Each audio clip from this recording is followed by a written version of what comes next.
Good morning, welcome to good morning Telangana. నిన్న జరిగిన వివిధ ఘటనలు, ప్రభుత్వ పాలసీలపైన పత్రికలు ఏం రాసినా ఒకసారి చూద్దాం. తర్వాత చర్చకు వద్దాం దీనిపైన. ఒక పత్రికలో యాసంగి రుణయాతన, పెట్టుబడులు దొరక రైతుల విలువిల, ఈ మధ్యకాలంలో పెద్ద నోటు రద్దయిన తర్వాత రైతులకు యాసంగి పెట్టుబడులు దొరకడం లేదు, అప్పులు దొరకడం లేదు, రైతుల కష్టాలపైన ఒక ప్రధానమైన వార్త ఒక పత్రికలో ఉంది. ప్రధానమంత్రి విద్యార్థులకు చేసిన ఉద్బోధ మన్ కీ బాత్లో ఎంత నవ్వితే అన్ని మార్కులు, పరీక్షల్ని పండుగలా భావించాలని విద్యార్థులకు చేసిన మాటలను విద్యార్థులతో మాట్లాడిందని ఒక ప్రధానమైన వార్త, మరొక వార్తగా తీసుకున్నది. తర్వాత మరొక పత్రికలో ఉత్తరప్రదేశ్ పొత్తులకు సంబంధించిన సైకిల్కి 2 చక్రాలు రాహుల్ గాంధీ, అదేవిధంగా అఖిలేష్ ఇద్దరికి సంబంధించిన ఒక ప్రధానమైన వార్త ఉంది. మరొక పత్రికలో ట్రంప్ ఆగండి, వలసదారులను తిప్పంపడపై ఫెడరల్ జడ్జి స్టే, అమెరికాలో వ్యక్తమవుతున్న నిరసనలకు సంబంధించిన ఒక ప్రధానమైన వార్త ఉంది. దీంతో పాటుగా ఉన్నత పాఠశాలలకు సెలవు క్రమంగా కనుమరుగు, గురుకులాలు పెట్టడంతో ప్రభుత్వ రంగంలో కూడా ఆంగ్ల మాధ్యమం రావడంతో మరింత మేలవుతుంది. అటువైపు ప్రభుత్వ పాఠశాలలు, ఉన్నత పాఠశాలలు మూతబడినా సరే మరో రకంలో మేలవుతుంది బాగానే ఇంకొక వార్త ఉంది. దీంతో పాటుగా సరిపడా విద్యుత్, రాబోయే రోజుల్లో విద్యుత్ మనకు సరిపోనుంది, రాష్ట్ర అవసరాలకు సరిపడా విద్యుత్ అనే వార్త ఒక పత్రికలు ప్రధానంగా వచ్చింది. ఇక మనం ఆ చర్చలకు వెళ్దాం. చర్చలకు వెళ్లే ముందు గెస్టులను ఒకసారి పరిచయం చేసుకున్నాం. టీఆర్ఎస్ నాయకులు సుధాకర్ రెడ్డి గారు, బీజేపీ నాయకులు సిద్దిరెడ్డి గారు, కాంగ్రెస్ నాయకులు మహేష్ గారు ఉన్నారు. ముగ్గురు గుడ్ మార్నింగ్ అండి. సుధాకర్ రెడ్డి గారు, పెద్ద నోట్లు రద్దయిన తర్వాత రైతులకు యాసంగిలో బాగా ఇబ్బంది అవుతున్నది, పెట్టుబడులు పెట్టడానికి కూడా లేదు, సాగు కూడా కొన్ని జిల్లాల్లో కొంత ఆలస్యంగా దగ్గర బాగా దానిపైన ఎఫెక్ట్ ఉంది అనేది ఆ ప్రాబ్లం క్షేత్రస్థాయిలో అంటే కొంత రివైవ్ అయింది కదా, అంత ఉందా అని? అంటే ఇప్పుడు మాత్రం అంత స్థాయిలో లేదు. ఎందుకంటే మొదట్లో ఉన్నమాట వాస్తవం కొంత. ఎందుకంటే ఎరువులు అందుబాటులో వచ్చినాయి, అదేవిధంగా విత్తనాలు కూడా అందుబాటులో ఉన్నాయి. ఎక్కడ కూడా మనం తెలంగాణ రాష్ట్రంలో 31 జిల్లాల్లో 30 జిల్లాలు చూసినా ఎక్కడ కూడా రైతు ఇబ్బంది పడుతున్నట్టుగా లేదు, విత్తనాల విషయంలో కానీ ఎరువుల విషయంలో కానీ. కాబట్టి వారికి పెట్టుబడి అంటే ఎక్కువగా ఈ 2 అంశాల మీదనే ఎక్కువగా ఉండేటువంటి అవకాశం ఉంటుంది. ఇక మూడోది ఏదైతే ఉంటుందో మాన్యువల్ లేబర్, ఏదైతే మనం లేబర్ను పిలుచుకొస్తాం కాబట్టి వాళ్ళకి నగదు ఇవ్వాలనేటువంటి ఉద్దేశం ఉంటుంది. అక్కడ మాత్రం మొదట్లో కొద్దిగా ఇబ్బంది జరిగిన మాట వాస్తవం. కానీ యాసంగి ఇప్పుడైతే మన తెలంగాణ ప్రాంతంలో యాసంగి మొదలవుతున్నటువంటిది ఇప్పుడు మొదలవుతుంది. ఇప్పుడు నాట్లు అవుతున్నాయి, వరి నారులన్నీ కూడా నాట్లు వేసేటువంటి ప్రధానం. అక్కడ ఎక్కువగా లేబర్ ఇప్పుడే పని వచ్చేటువంటి వ్యవసాయ కార్మికులు ఎక్కువగా ఉపయోగపడేటువంటి అవకాశం ఉంటుంది. కాబట్టి ఇప్పుడు ఆ విధంగా ఇబ్బంది లేనటువంటి పరిస్థితి ఉన్నది. ఏది ఏమైనప్పటికీ కూడా వ్యవసాయ రుణాలు అయినటువంటి ఏవైతున్నాయో బ్యాంకర్లు మాత్రం ఇవ్వాలి కాదు, మొదటి నుంచి కూడా ఎంత అయితే అచీవ్మెంట్ ఉంటుందో ఆ అచీవ్మెంట్ రేటు మాత్రం బ్యాంకర్లది లేదు. ఎక్కువగా బడా వ్యాపారులకు మాత్రమే వాళ్ళు రుణాలు ఇస్తారు తప్ప పాపం గోసి కట్టుకొని వచ్చినటువంటి వ్యవసాయదారునికి మాత్రం రుణం ఇవ్వాలంటే 12 ఆంక్షలు పెడతా అంటారు. అడగాలి మరి గవర్నమెంట్ సమీక్షా సమావేశాల్లో నేనే స్పష్టంగా, ఎందుకంటే కలెక్టర్ గారి అధ్యక్షతన బ్యాంకర్లతోటి లీడ్ బ్యాంక్ అధ్యక్షతన ఒక సమావేశం జరుగుతుంది. ఆ సమావేశంలో వారి యొక్క అచీవ్మెంట్ రేట్ తక్కువ ఉండే వరకు, సార్ మీరు మొట్టమొదటి వ్యవసాయదారులకు రుణాలు ఇవ్వండి, తర్వాత పారిశ్రామికవేత్తలకు కానీ వ్యాపారులకు కానీ ఆ విధంగా రుణాలు ఇచ్చేటువంటిది అన్నట్టయితే అచీవ్మెంట్ రేట్ పెరిగేటువంటి అవకాశం ఉంటుంది. కాబట్టి అటువంటి చర్యలు తీసుకోవాలి. అది లింకేజ్ చేయమంటున్నాం. ఎందుకంటే వ్యవసాయ అధికారులు, విస్తరణ అధికారులు ఉంటారు, అదేవిధంగా వ్యవసాయదారులు, వీళ్ళిద్దరిని కలిపి వారికి రుణం ఎంత అవసరం, ఈయన ఏం పని చేస్తుంటే దానికి బ్యాంకు తోటి ఈ ముగ్గురు కలిసి చేస్తున్నట్టయితేనే అచీవ్మెంట్ రేట్ పెరగడానికి అవకాశం ఉంటుంది.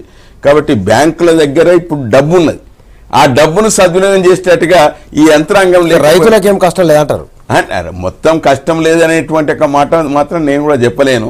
ఎందుకంటే ప్రైవేట్ అప్పులు పుట్టక అటు బ్యాంకు ఇవ్వకుండా నోట్లు రద్దయినాక అందుబాటులో లేవనేటువంటిది కొద్దిగా ఇబ్బంది అవుతున్నది. కానీ ఇప్పుడు మాత్రం ఆ విధంగా ఉండేటువంటి పరిస్థితి లేదు.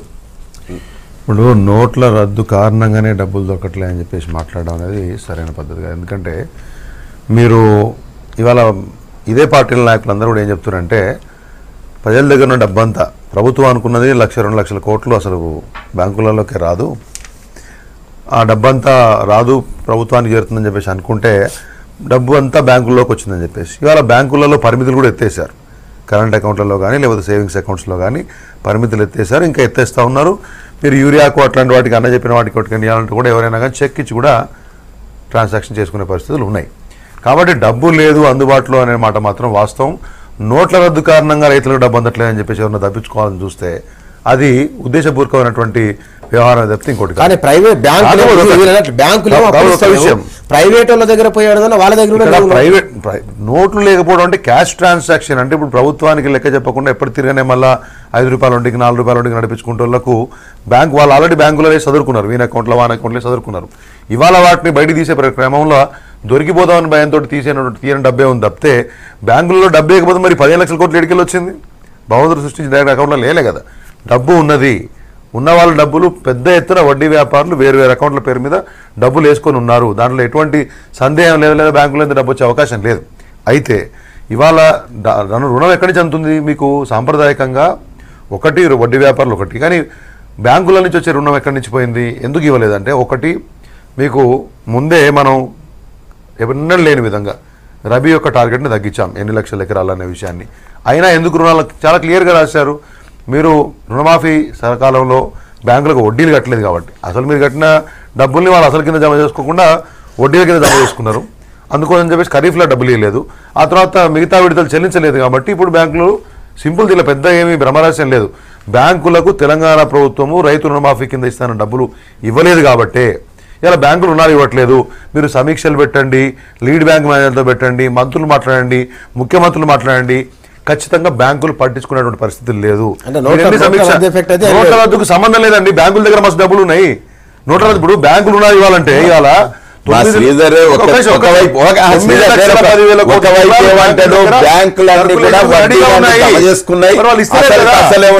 వడ్డీలు జమ చేసుకున్న తర్వాత మరి ఇచ్చిన అసలు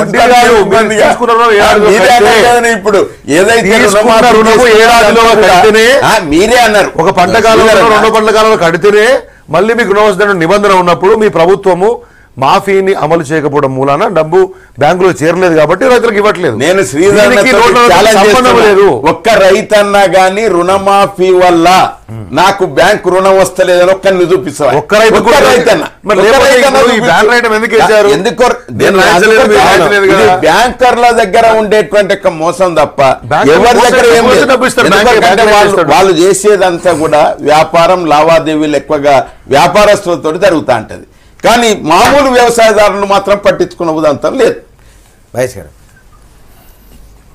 కేంద్ర రాష్ట్ర ప్రభుత్వాలు రెండూ కూడా రైతుల వ్యతిరేక ప్రభుత్వాల అధికారంలో ఉండటం చేత రైతులు ఈ రకమైన ఇబ్బందులు పడుతున్నారు అనేది వాస్తవం అసలు లేనే లేకపోయా కాంగ్రెస్ మీరు సుధాకర్ రెడ్డి గారు ఇట్లా మాట్లాడితే కేంద్ర రైతుల పట్ల రైతు సమస్యల పట్ల చిత్తశుద్ధిన నాయకులు కేంద్ర ప్రభుత్వం నడిపేవాళ్ళు కానీ రాష్ట్ర ప్రభుత్వం నడిపేవాళ్ళు కానీ లేకపోవడమే దీనికి అసలు సమస్య ఎందుకంటున్నానంటే ఎంఎస్పీల విషయంలో కేంద్రం యొక్క వైఖరి మనకు అర్థమైపోయింది బ్యాంకులతో ఏదైతే రైతులకు వాళ్ళ పంట రుణాల కోసం SLBC meeting and state level banking committee meeting convene చేయాల్సింది రాష్ట్ర ప్రభుత్వ బాధ్యత మొదటి సంవత్సరం ఎలాగో చేయలేదు రెండవ సంవత్సరం చేస్తే 30,000 కోట్ల టార్గెట్ పెట్టుకుని 13,000 కోట్ల దగ్గరనే ఆగిపోయింది మూడవ సంవత్సరము ఇప్పటి వరకు ఇంకా అతిగతి లేనటువంటి పరిస్థితి మనం చూస్తా ఉన్నాం దానికి తోడు ఆల్రెడీ మూలిగే నకమ్మిన తాటిపండులాగా ఇప్పటికే బ్యాంకులు రైతులకు రుణం ఇవ్వడానికి బడాబాబులకు రుణం ఇవ్వడానికి మోడీ కార్పొరేట్ దోస్తులకు రుణం ఇవ్వడానికి ఆ రుణాలను మాఫీ చేయడానికి ఉత్సాహపడుతుంటే రైతులను నెగ్లెక్ట్ చేస్తుంటే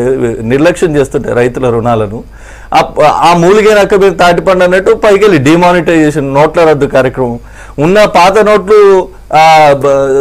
సోదరుడు శ్రీధర్ రెడ్డి గారు చెప్తారు పాత నోట్లు అన్ని బ్యాంకులకు వచ్చినాయి అంటే పాత నోట్లు తిరిగి ఇయ్యలేని పరిస్థితులలో బ్యాంకులు ఉన్నాయి ఈ రోజు వరకు కూడా గ్రామీణ భారతదేశంలో ఊరికొక బ్యాంకు మా ఊరే ఉదాహరణగా చెప్తున్నాను నేను ఎక్కడ పోయినా కూడా మా ఊరే గన్నేరవరం అని కరీంనగరంలో మా ఊరు ఇప్పుడు కొత్తగా మండలం అయింది ఉన్నది ఒక్కటే ఇండియన్ బ్యాంకు మా గన్నేరవరం బ్యాంకు ఆడపోతే ఇప్పటికి కూడా ఫుల్ ఫ్లెడ్జ్గా 24,000 ఇచ్చే పరిస్థితి లేదు మేము దాచుకున్న పైసలే మాకు ఇవ్వండి మొర్రో అని పెద్ద పెద్ద లైన్లలో నిలబడే పరిస్థితులల్లా ఇంకా పంట రుణాల గురించి బ్యాంకింగ్ అధికారులు ఆలోచించే పరిస్థితుల్లో ఉన్నారని అయితే నేను అనుకోవట్లేదు దీనికి కేంద్రము రాష్ట్రం వీళ్ళిద్దరు కూడా బాధ్యత వహించాల్సిన అవసరం అయితే ఉన్నది కేంద్రం ఒకటి నోట్ల రద్దు పేరుతో వాళ్ళని ఇబ్బందుల పాలు చేసినందుకు బాధ్యత వహించాలా రాష్ట్రము ఏదైతే రుణమాఫీ చేస్తానన్నారో 3వ దఫాలో చెల్లించాల్సిన రుణమాఫీ ఆలస్యం చేయటం వల్ల ఇబ్బందులు మూడో జరుగుతున్న మాట దఫా వాస్తవం. అయిపోయింది, నాలుగో దఫా ఒకటే ఉన్నది. ఏదేది మూడో దఫా పూర్తి అయితే ఈ పరిస్థితి ఎందుకు వస్తుంది? మీరు దానికోసమే కదా రైతులు గాని మిగిలిన కోదండరాం లాంటి ప్రజా సంఘాలు గాని మేము గాని ఆందోళన చేసి ఒకవేళ మీరు రుణమాఫీ సకాలంలో చేసి ఇంతమంది ఆందోళన చేసి రోడ్ల మీదకి రావాల్సిన అవసరాలు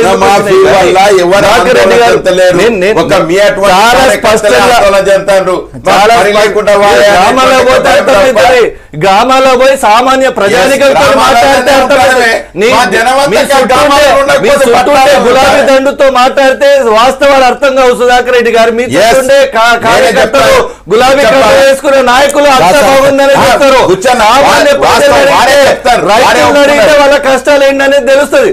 మామూలుగానే మనది ఆల్టర్నేటివ్ ఎకానమీ నడుస్తున్నట్టుగానే ఈ రుణాల తీసుకునే విషయంలో బ్యాంకుల ద్వారా మనం తీసుకునే రుణాలు కేవలం 30% మాత్రమే. మిగిలిన 70% ఎన్బిఎఫ్సిలు గానీ ఆ లోకల్ గా ఉన్న ఆసాముల దగ్గర తీసుకునే పరిస్థితి, వాళ్ళ దగ్గర కూడా రూపాయి లేనటువంటి పరిస్థితి ఉంది కదా ఈ రోజు. ఇద్దరు బాధ్యత వహించాలి రైతుల కష్టాలకు. బ్యాంకర్లతోటి సమావేశం నిర్వహించినట్టయితే గతం కన్నా ఇప్పుడు మెరుగ్గా ఉన్నదని వాళ్ళే ఒప్పుకున్నారు. నేను 2013లో కరీంనగర్ వారే చెప్తున్నాను, గన్నేరు వరంకు సంబంధించినటువంటి అంశాన్ని ప్రస్తావిస్తున్నా. కరీంనగర్ నేను బ్యాంకర్లతో సమావేశం నిర్వహిస్తే ఆనాడు ఉండేటువంటి అచీవ్మెంట్ రేట్ 4%. ఇవాళ మేము అచీవ్మెంట్ రేట్ 30%.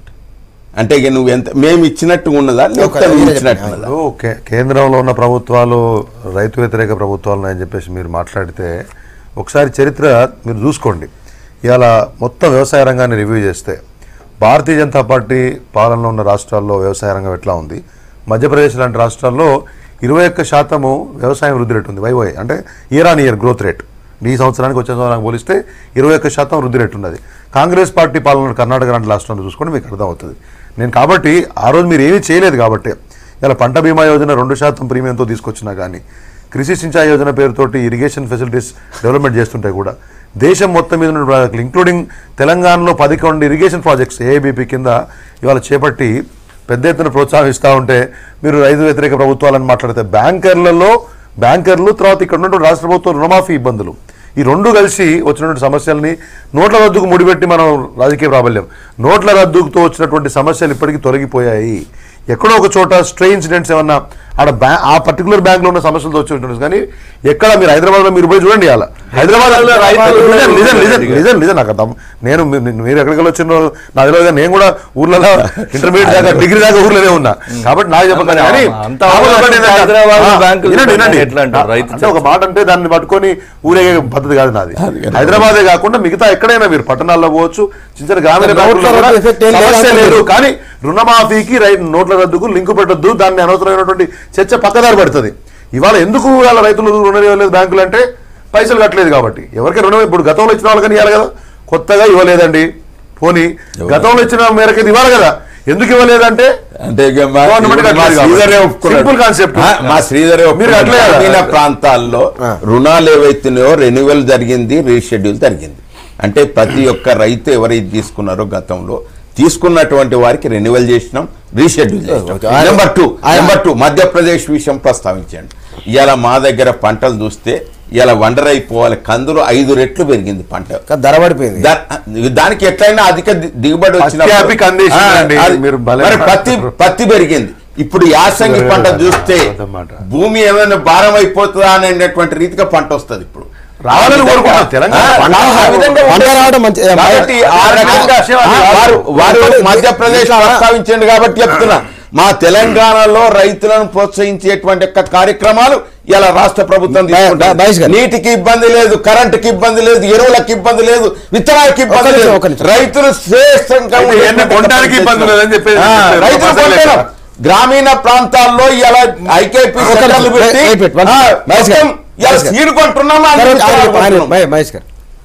క్షేత్రస్థాయిలో మన దగ్గర రైతులకు ఉన్న నిజంగానే యాసంగిలో ఇబ్బంది అవుతుందని చెప్పి 15-20 రోజుల నుంచి వరుసగా ఈ చర్చ జరుగుతున్నది. బయట మనకు చాలా ఎక్కువ జరుగుతుంది.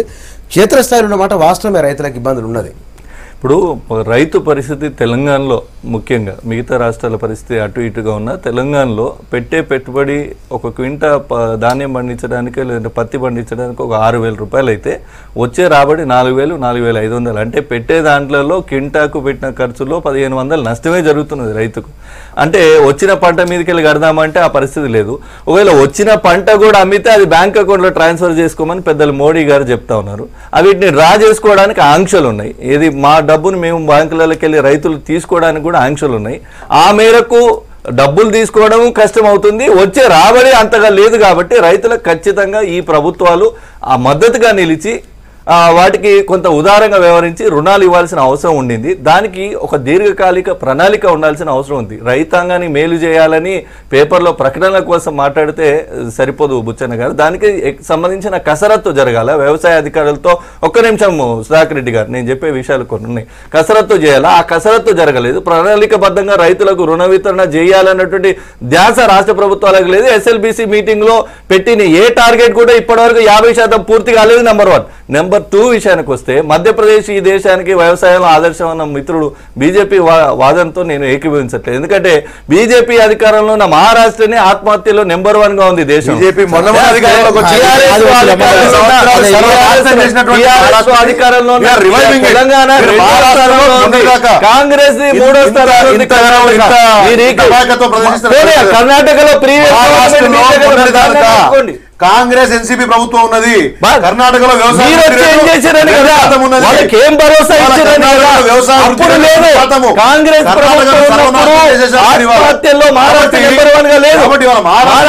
అప్పుడు నెంబర్ 1 లేదు, ఇప్పుడు మీరు ఆత్మహత్యల గురించి మాట్లాడుతున్నారు. మహారాష్ట్రలో ఎవరున్నారు అధికారులు? నెంబర్ 1 లేదు కదా. కాంగ్రెస్ బీజేపీ మారింది. 1 కోటి మందికి సాయిల్ కార్డ్స్ ఇచ్చాము. ఒకటి తర్వాత ఇవాళ యూరియా మీ ప్రభుత్వంలో ప్రధానమంత్రులు అమ్ముకుతున్నారు. యూరియా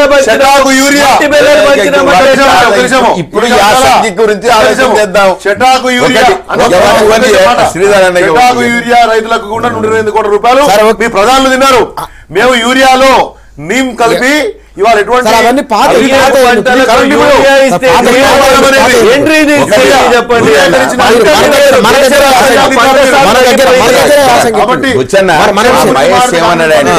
రైతులను సన్నద్ధం చేసేటువంటి రీతిగా ప్రణాళికలు రూపకల్పన చేయాలి ప్రభుత్వం. ఎస్, ఆ రకంగా సమాయత్తం చేస్తున్నాం. ఇలా రైతులకు ఫిబ్రవరి మాసంలో కరెంట్ ఇబ్బందులు వస్తాయి. కరెంటు ఎంత అవసరం ఉన్నదో అంతకన్నా సరిపడేటువంటి రీతిగా 9,000 మెగావాట్ల అవసరం ఉంటే 9,277 మెగావాట్ల విద్యుత్ ఉత్పత్తి చేసి సిద్ధంగా పెట్టినాం. అదే రకంగా ఇవాళ ఎరువులు సిద్ధంగా ఉన్నాయి. ఇవాళ మీకు కావాల్సిన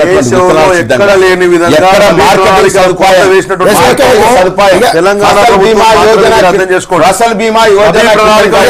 సుధాకర్ రెడ్డి గారు, మీరు కూడా ప్రభుత్వ పాఠశాలల్లో ప్రధానంగా ప్రభుత్వం KG to PG అన్న తర్వాత గురుకులాలు పెరుగుతూ ఉన్నాయి. పెరుగుతున్న క్రమంలో ఉన్నత పాఠశాలలు తగ్గుతాయనేది నిజం. ఇది ఎట్లా అర్థం చేసుకోవాలి? దీన్ని తగ్గడం మరి గురుకులాలు పెరుగుతున్నాయి కాబట్టి రిప్లేస్ చేస్తా అనుకోవచ్చా దాన్ని? ఒకటి బుచ్చన్న, గత 10 సంవత్సరాల యొక్క స్టాటిస్టిక్స్ తీసినట్టయితే పిల్లల యొక్క బళ్ళో చేరేటువంటి యొక్క సంఖ్య ఏదైతున్నదో ప్రభుత్వ పాఠశాలలో తరుగుతుంది, ప్రైవేట్ పాఠశాలలో పెరుగుతుంది. ప్రైవేట్ పాఠశాలలో ఎందుకు పెరుగుతుంది అని అంటే ఆంగ్ల మాధ్యమం ఒకటి. కాబట్టి ఆంగ్ల మాధ్యమం ఉండేటువంటి యొక్క మాధ్యమం ఆ విధంగా ఉన్నట్టయితే ఎక్కువగా పిల్లలు చేరేటువంటి అవకాశం ఉంటుంది. రెండవది ఏమిటంటే గ్రామీణ ప్రాంతాల్లో ఉండేటువంటి యొక్క వసతులు కానీ మౌలిక సదుపాయాలు ఏవైతున్నాయో అవి పాఠశాలలో యొక్క ప్రైవేట్ పాఠశాలలో బాగుండే వారికి ఆకర్షితులవుతున్నారు. మీరు అన్నట్టుగా, ఎందుకంటే డబ్బు కొరత లేదు ఇప్పుడు. ఏ వ్యవసాయదానికైనా ఎవరికైనా కూలి చేసే వాళ్ళకైనా వారికి ఆలోచన విధానంలో ఎట్లా మార్పు వచ్చిందంటే, అరే నా పిల్లవాడిని మాత్రం బాగా చదివిపియాలి. ఇదివరకు పొదుపు చేసుకునేవాళ్ళు, వ్యవసాయం ఏదైనా ఉచితంగా రావాలనేటువంటి యాటిట్యూడ్ ఉండే, కానీ చదువు విషయంలో మాత్రం ఇలా ఎంత కష్టపడైనా కూలి పోయినా కానీ నా కొడుకు బిడ్డను మాత్రం బాగా చదివిపియాలనే ఆలోచన వచ్చింది. కాబట్టి ఆ రకంగా ఉండటం వల్ల ప్రభుత్వ పాఠశాలలో నిర్వీర్యమవుతున్నాయి, ప్రైవేటు పాఠశాలలు గణనీయంగా పెరిగింది. అంటే 60% ప్రైవేట్ పాఠశాలలు అయిపోయినాయి, 40% ప్రభుత్వ పాఠశాలలు అయిపోయినాయి. దాన్ని ఆధారంగా చేసుకొని ఈ ఎస్సీ ఎస్టీ బీసీ మైనారిటీ వర్గాల పిల్లలందరూ కూడా ఈ ప్రైవేట్ పాఠశాలకు ఆకర్షితులవుతున్నారు. ఇంత పెద్ద మొత్తంలో మనం ఖర్చు పెడుతున్నప్పుడు ఎస్సీ ఎస్టీ బీసీ మైనారిటీ పిల్లలకు నాణ్యమైన విద్య అందిస్తామనేటువంటి ఒక మాట ఎన్నికల్లో చెప్పినాం మేము. దానికి అనుగుణంగానే వారికి నవోదయ పాఠశాలల్లో ఏ విధమైనటువంటి యొక్క విద్యను అందిస్తున్నాము. దాని కాన్సిక్వెన్సెస్ ఎట్లా ఉంటాయి అనేటువంటిది ఎందుకొరకంటే నేచురల్ గా గ్రామీణ ప్రాంతాల్లో ఇప్పుడు ఉండేటువంటి ఒక ప్రభుత్వ పాఠశాలలో చదువుతున్నటువంటి పిల్లలందరూ కూడా మోడల్ స్కూల్లో రెసిడెన్షియల్ పాఠశాలకు ఆకర్షితులవుతున్నారు. ఉచితంగా మంచి నాణ్యమైన విద్య లభిస్తుంది కాబట్టి మేము ఆ పాఠశాలలో చేరుతామనేటువంటి ఒక డిమాండ్ కూడా ఉన్నది. మేము ఇవాళ మైనారిటీ పాఠశాలలో బాలికల పాఠశాలలో తీసుకున్నప్పుడు అసలు ఎవరు రారో అనుకున్నాం.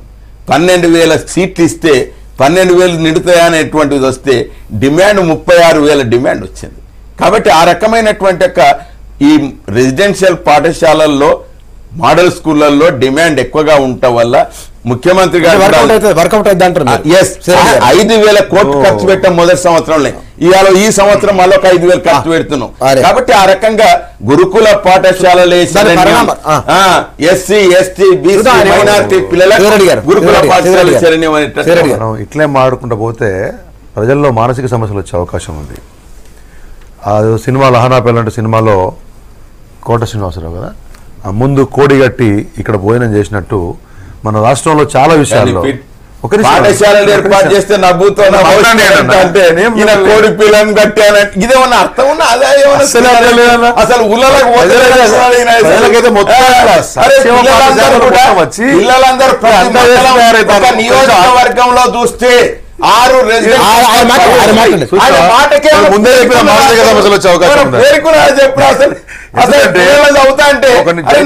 అటువంటి స్కూల్ కావాలని పట్టుదల వస్తుంది. వినాలి కదా ఇప్పుడు ఏం వినాలి? ఇది ఒక ఇమాజినేటివ్ వరల్డ్. ఇప్పుడు ఇది అరే నీ అది ప్రారంభించిన 200 పాఠశాలలు ఇప్పుడు 200 గురుకుల పాఠశాలలు స్టార్ట్ అయిపోయేసి గతంలో KG to PG guide lines కొన్ని మేనిఫెస్టోలో రాసినప్పుడు చూస్తే క్లస్టర్స్ ఏర్పాటు చేస్తాం. గురుకుల పాఠశాల క్లస్టర్స్ 4-5 గ్రామాలు, ఆ తర్వాత 4-5 మండలాలు, వాటిని అప్గ్రేడేషన్ చేసుకుంటూ పోతే వరల్డ్ క్లాస్ ఫెసిలిటీసు, పెలాషియల్ బిల్డింగ్స్, ఆ రకమైనటువంటి ఇన్ఫ్రాస్ట్రక్చర్ ఇదంతా పెట్టి క్రీడా మైదానాలు రకరకాలు చెప్పిన తర్వాత ఛత్తీస్గఢ్ మధ్యప్రదేశ్ వాళ్ళందరూ కూడా వచ్చి సమస్యలు చెప్పారు. మీరు వినాలి, నువ్వే మాడదు. అయితే ఇవి నిజంగానే జరిగిపోయినట్టు రాజశేఖర రెడ్డి గారు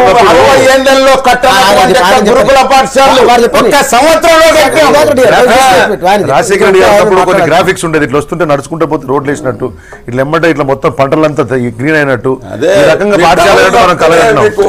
దయచేసి ఈ రకమైనటువంటి గ్రోత్ వాస్తవానికి మీరు అన్నట్టు కొంత సంక్షేమ రంగంలో అక్కడక్కడ అయినాం, కానీ ఈ విద్యారంగంలో మాత్రం మన రాష్ట్రం ఇవాళ అధోగతిలో ఉన్నది. We are in a very pathetic situation. మీరు ఉస్మానియా విశ్వవిద్యాలయం నుంచి మొదలు పెడితే చిన్న స్కూల్ వరకు ఉన్నటువంటి సమస్యలు కూడా ఎక్కడ ఇంకా స్కూల్స్ పోతున్నటువంటి సమస్య. ఇంకో దగ్గర చూసాను ఇవాళ రాష్ట్రంలో ఎక్కడ ఈ స్కూల్స్ పోతాయని భయానికి ఇన్ఫ్లేట్ చేసి ఉన్నటువంటి విద్యార్థుల యొక్క సంఖ్యను పెంచి రాసుకున్నటువంటి పరిస్థితి, వాటిని ఎవరు కూడా తనిఖీ చేయని పరిస్థితి. అది ఒకటి పోతే హైదరాబాద్ నగరంలో హైదరాబాద్ స్కూల్స్ పేరెంట్స్ అసోసియేషన్ పేరుతోటి చాలా పెద్ద ఎత్తున ఉద్యమాలు చేస్తూ ఉన్నారు. ఏంటంటే అడ్డగోలుగా ఇవాళ ప్రైవేట్ స్కూల్స్ డొనేషన్స్, అడ్డగోలుగా టర్మ్ ఫీజు అని చెప్పి ఇది ఒకటి చెప్పనియండి నన్ను, ఇది ఒక ఇంపార్టెంట్ పాయింట్. అడ్డగోలు ఇన్ఫ్రాస్ట్రక్చర్ ఫీజు అని వచ్చే సంవత్సరం జూన్లో కట్టాల్సిన ఫీజు ఈ సంవత్సరం డిసెంబర్లో ముక్కుమిడి వసూలు చేస్తుంటే కూడా ప్రభుత్వం చెప్తే డిఈఓలు డిప్యూటీఓలు ఎవ్వడు పట్టించుకునే పరిస్థితులు లేరు. వాళ్ళు చేసుకుంటారు కానీ మేము మాత్రం ప్రైవేట్ పాఠశాలల పక్షాన ఉన్నాం, వాళ్ళని మేము కాపాడుదామనే పరిస్థితి. ఒక్క డిఈఓ అయినా, ఒక్క నిమిషం అండి, ఇది ఒకటి చెప్పని ఉన్నాను, ఒక్క డిఓ అన్నా ఏదైనా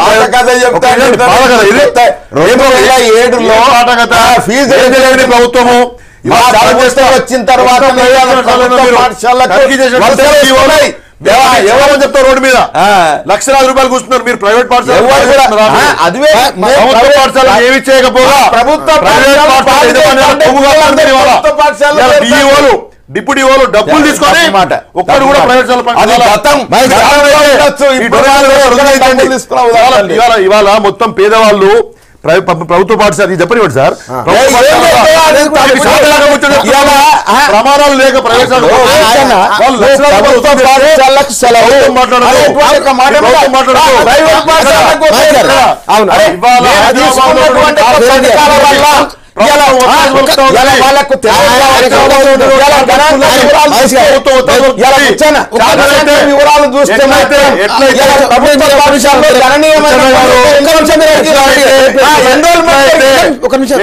ఎట్లయితే ఇవాళ ప్రైవేట్ ఇంజనీరింగ్ కళాశాల ప్రమాణాల గురించి చేసిండ్రో తనిఖీ చేసిండ్రో చేతనైతే ప్రైవేట్ స్కూల్స్ డొనేషన్లు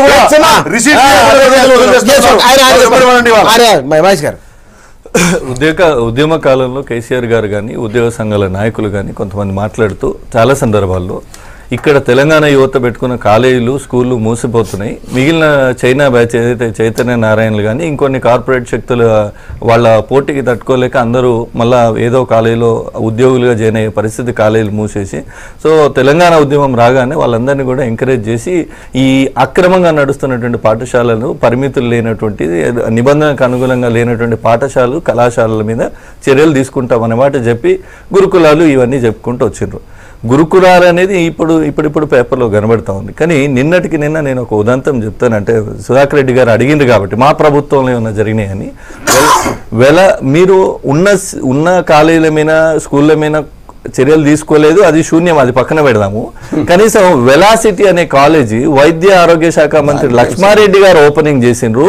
మీ ఎమ్మెల్యే టీడీపీలో గెలిచి మీ పార్టీలోకి వచ్చిన గాంధీ గారు హాజరైన కార్యక్రమంలో ఒక చిన్న డబ్బా బిల్డింగ్ లో కళాశాల ఓపెన్ చేసింది మీ ప్రభుత్వ ప్రతినిధులండి. లేదు, నేను ఎందుకు చెప్తున్నా దయచేసి లేదు, మైదానం లేదు, కనీసం పార్కింగ్ ప్లేస్ కూడా లేదు ఆ కాలేజీలో.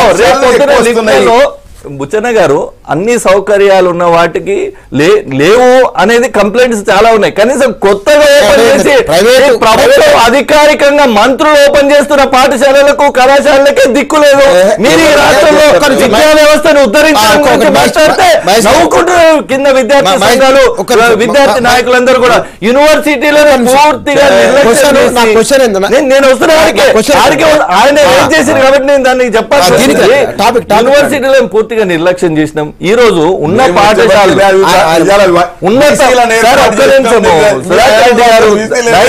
దయచేసి ఉన్నత విద్య ఉన్నత పాఠశాలలు ప్రాథమిక ఉన్నత పాఠశాలలకు ఉన్న ఇన్ఫ్రాస్ట్రక్చర్ చాలా పెద్దది మన తెలంగాణ రాష్ట్రంలో.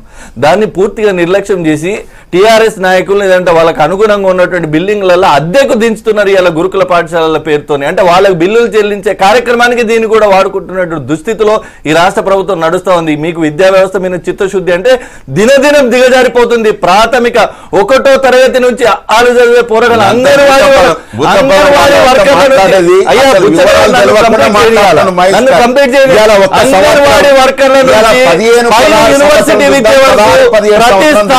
ప్రతి స్థాయిలో దినదినం కేవలం ప్రతిపక్ష హోదాలో ఉన్నాం కాబట్టి మాట్లాడతామని. మన టాపిక్ ఏమిటంటే ఉన్నత పాఠశాలలన్నీ కూడా అంటే గురుకుల పాఠశాలలు ఏర్పాటు చేయడం, ఉన్నత పాఠశాలలన్నీ కూడా సెలవు ప్రకటించేటువంటి ఒక పరిస్థితి. మరి వాటి ఇన్ఫ్రాస్ట్రక్చర్ ఏం చేస్తారు?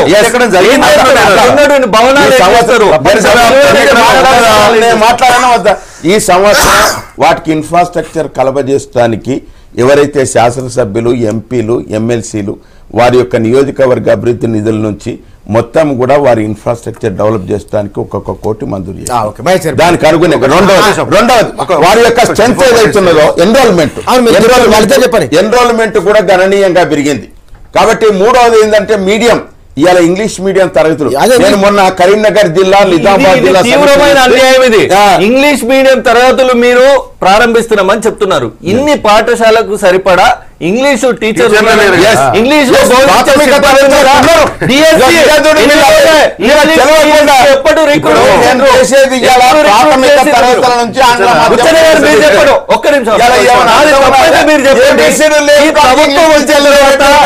రెడ్డి గారు నిజాలు బయటికి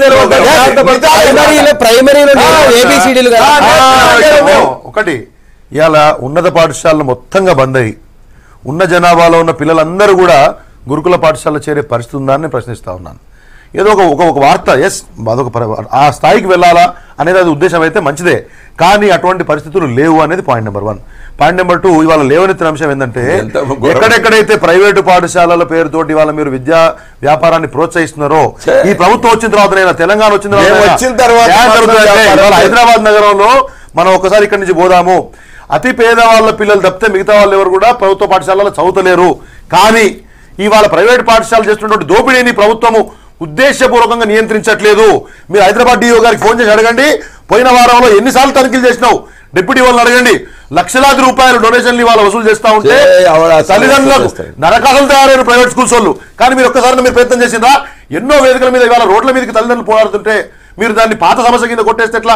చేతనైతే మీరు ఎట్లయితే ప్రైవేట్ ఒకేషన్ ప్రైవేట్ శ్రీధర్ రెడ్డి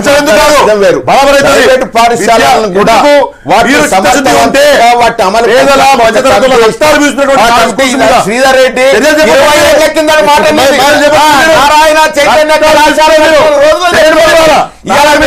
తర్వాత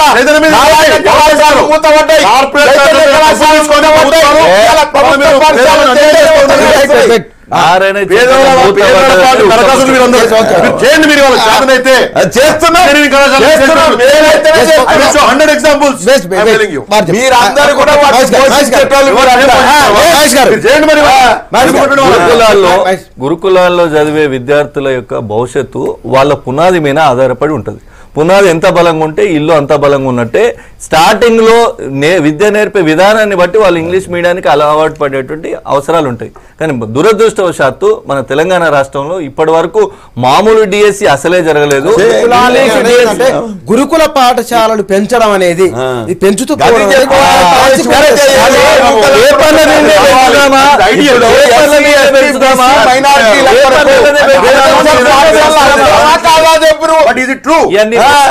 అది ఆదర్శవంతంగా ఉండాలి. మరిగా నేనేమంటా, ఇప్పుడు ప్రైమరీ ఎడ్యుకేషన్ కాదు, అన్ని కల్పిస్తున్నాం, బలోపేతం చేయండి. నవోదయ పాఠశాల ఇప్పుడు మీరు ఆదర్శాలు పేపర్లకి పరిమితం. మీరు అడిగేది, నేను అడిగేది, నువ్వు స్కూల్ ఓపెన్ చేస్తా అంటూ చదువు చెప్పడానికి ఇంగ్లీష్ మీడియంలో సార్లు లేరు. ఎవరు చెప్పాలి వాళ్ళకి చదువు? మీరు మళ్ళొక్కసారి విద్యార్థులను వాళ్ళ తల్లిదండ్రులను మోసం చేసే ప్రక్రియ చిత్తశుద్ధి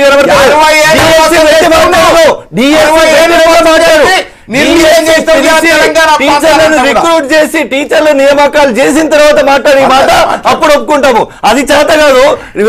బోధనా సిబ్బంది ఉండరు, చదువు చెప్పే సార్లు ఉండరు, కానీ బళ్ళు కడతారు, గుళ్ళు కడతారు, మొక్కల్లా ఏం చేయాలి అన్న పోయి చదువుకోవాలి కదా. పిల్లలైతే ఎవరు చెప్పాలి చదువు? చెప్పే మాస్టర్లు లేరని మొత్తుకుంటారు. ఇలా ఇన్ని గురుకుల పాఠశాలలు ఏర్పాటు చేసిన బుచ్చన్న, ఒక్క దగ్గరనైనా మాకు టీచర్ లేడనే ఆరోపణ.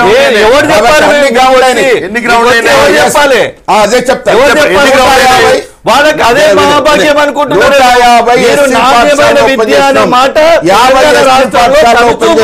కూడా లేదండి. 60 యూనివర్సిటీలలో ప్రొఫెసర్ లేరు,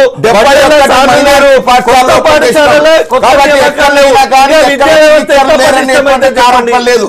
పిల్లలందరూ కూడా ఉరికురికి పాఠశాలలో చేరుతారు. దేనికి? కాబట్టి ఆ విధంగా ఇటువంటి పాఠశాలలో నాణ్యమైన విద్య లభిస్తుంది, ఆంగ్ల మాధ్యమంలో లభిస్తుంది. ఇవాళ మా కేసీఆర్ రావటం వల్ల మా పిల్లలకి ఇంత మంచి విద్య వస్తుందనే నమ్మకం వచ్చింది. ముఖ్యమంత్రి గారు పెద్ద ఎత్తున సమీక్ష చేసి చాలా మంది దగ్గర పెట్టుకొని దళిత సంక్షేమ పాఠశాలలు లేదా సోషల్ వెల్ఫేర్ హాస్టల్స్ తెస్తామని చెప్పారు. ఎన్ని గ్రౌండ్ అయినాయి? మాట్లాడగండి నన్ను. ఎన్ని గ్రౌండ్ అయినాయి? గ్రౌండ్ అయిన వాడికి కొత్తగా ఎక్కడి నుంచి మీరు ఈ మధ్య రిక్రూట్మెంట్ ఎప్పుడు చేయలేదు, ఎక్కడి నుంచి స్టాఫ్ అడ్జస్ట్మెంట్ చేసినారు, ఎట్లా ప్రమాణాలు పెరుగుతాయి? నేను ఒకటి ప్రభుత్వ విద్య, దానికి సమాంతరంగా ఇవాళ ప్రైవేట్ విద్య నడుస్తా ఉంది. ఈ రెండు చోట్ల ప్రమాణాల రక్షణ కోసం మీరు ఏం ప్రయత్నం చేస్తున్నారు? తల్లిదండ్రులందరూ కూడా పోరాటం చేస్తా ఉంటే ఎందుకు ప్రభుత్వం పట్టించుకోవట్లేదు? ఎందుకు కార్పొరేట్ కళాశాలల యొక్క స్కూల్స్ యొక్క కొమ్ము కాస్తున్నారనే విషయం మీద మీరు మాట్లాడట్లేదే? ప్రమాణాలు వచ్చినారా? ఇంగ్లీష్ మీడియం అయిపోతుందా? ఇప్పుడు సాంఘిక సంక్షేమ పాఠశాలలు సక్సెస్ఫుల్ అయినాయి అంటే అక్కడ చిత్తశుద్ధి కలిగినటువంటి వ్యక్తి ఆర్ఎస్ ప్రవీణ్ కుమార్ అని ఐపీఎస్ అయినా కూడా వాళ్ళ వర్గాలకు సేవ్ చేయాలన్న ఒక దృక్పథం, డెడికేషన్ తో పనిచేస్తున్న అధికారి దొరికింది కాబట్టి అవి ఉరుకులు పరుగులు పెడుతున్నాయి. అది అన్ని రకాల విద్యలో కానీ మిగతా ఎక్స్ట్రా కరిక్యులర్ యాక్టివిటీస్ కానీ. ఈ రోజు అంతే చిత్తశుద్ధితోని మీరు బిల్డింగులు లేక, దాన్ని బోధించే సార్లు లేక, రిక్రూట్మెంట్ లేక, మీకు ఇంకా పేపర్ల ఎన్ని రోజులు పబ్బం పెడతారో కూడా చెప్పండి. ఎస్సీ పాఠశాలలు, ఎస్టీ పాఠశాలలు రెండు కూడా ప్రవీణ్ కుమార్ నేతృత్వంలో నడుస్తున్నాయి. వాటికి భవనాలు ఏవైతే అవసరం ఉన్నాయో 5,000 కోట్లు రిలీజ్ చేసి భవనాల నిర్మాణం జరుగుతుంది. Yes, okay. టీచర్లు 10,000 టీచర్ల పోస్టులు ఈ వచ్చే ఏప్రిల్లో నోటిఫికేషన్ జారీ అవుతుంది. మే లోపల టీచర్లు అందరూ కూడా వస్తారు. కాబట్టి అందరూ కూడా నాణ్యమైన విద్య ఇది ఇవాళ గుడ్ మార్నింగ్ తెలంగాణ. నమస్తే.